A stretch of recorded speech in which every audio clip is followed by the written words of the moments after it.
Sementara itu, masyarakat yang berada di pinggiran aliran sungai diminta waspada terhadap potensi banjir yang disebabkan oleh luapan air sungai pada puncak musim hujan di Sumatera Selatan.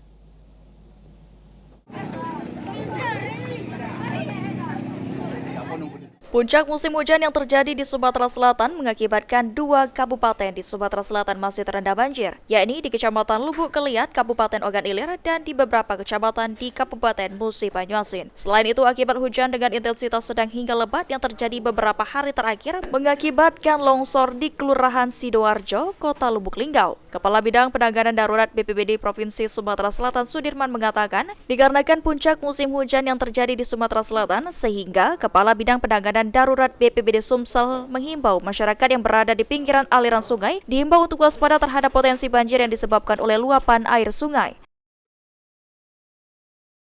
Sebenarnya kalau beberapa daerah, kalau di musim puncak, musim penghujan ini memang di beberapa kabupaten yang ada di Sumatera Selatan memang rawan akan banjir itu sendiri, tergantung dari debit air hujannya, durasi yang lama. Kalau durasi yang tidak terlalu lama, tidak akan terjadi namanya banjir. Tapi yang kita wanti-wanti saat ini daerah-daerah yang tinggal di bantaran sungai di kabupaten, contoh di Musi Banyuasin, Ogan Ilir, Banyuasin, itu salah satunya Muara Enim, itu salah satu daerah-daerah yang memang kalau hujan dengan intensitas tinggi akan terjadi namanya peningkatan debit air, akan terjadinya luapan air sungai dan mengakibatkan banjir.